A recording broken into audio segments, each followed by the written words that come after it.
Good afternoon everyone, welcome to Priya blog. তো আজকে দুপুর থেকেই ভিডিওটা শুরু করলাম। সকাল থেকে ব্যস্ততার কারণে আর ভিডিওটা করে উঠতে পারিনি। তো এটা দেখতে পাচ্ছেন, এটা হচ্ছে কেদারনাথ টেম্পল। এটা আছে গিরি ময়দানে। আর হচ্ছে এই রাস্তা দিয়ে যখনই হেঁটে যাচ্ছি দেখতে পাচ্ছি চারিদিকে প্যান্ডেল।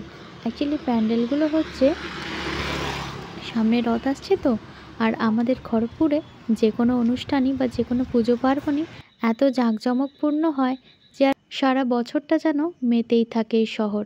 আর এটা হলো সেই জগন্নাথ মন্দির। আর দেখতেই পাচ্ছেন বৃষ্টি নেমেছে। বাড়ি ফিরতে ফিরতে আমার 3:30 মতো বেজে গেছিলো। তারপরে খাওয়া দাওয়া করে একটু বসেছি, তারপরেই দেখলাম ঝমঝমিয়ে বৃষ্টি নামলো। আর এত সুন্দর পরিবেশটা, চারিদিক যেন সতেজ হয়ে গেল। আসলে বৃষ্টির চিন্তায় মানুষের অবস্থা খারাপ। এত গরমটাই না পড়েছিল যে আর সহ্যের বাইরে। কিন্তু এই যে বৃষ্টিটা হচ্ছে, এটা কিন্তু বেশিক্ষণের জন্য নয়, প্রায় 20-30 মিনিটের জন্য। তো যাই হোক, কিছুটা হলেও তো দিচ্ছে, একটা স্বস্তির নিঃশ্বাস পাচ্ছে মানুষজন। আর দেখতে পাচ্ছেন ওইটা হচ্ছে একটা মাঠ, আর এই যে মোটা করে জলটা পড়ছে, এটা আমাদেরই ছাদের জল।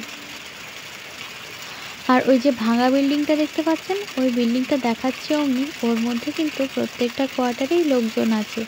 আসলে এই বিল্ডিংয়ে থাকাটা ভীষণ রিস্ক, তারপরেও মানুষজন ছেড়ে আর থাকতে পারে না। বসে থাকতে থাকতেই দেখছি আমার বিছানায় কোথা থেকে একটা তিতলি হাজির।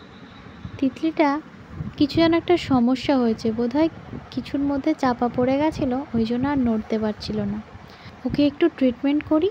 আর ভিডিওটা এই অবধিই রাখছি আজকের মতো। যদি ভালো লেগে থাকে একটা লাইক করে দেবেন আর সাবস্ক্রাইব করে দেবেন। সকলেই খুব ভালো থাকবেন, সুস্থ থাকবেন, সাবধানে থাকবেন। আজকের মতো এখানেই তাহলে, টাটা।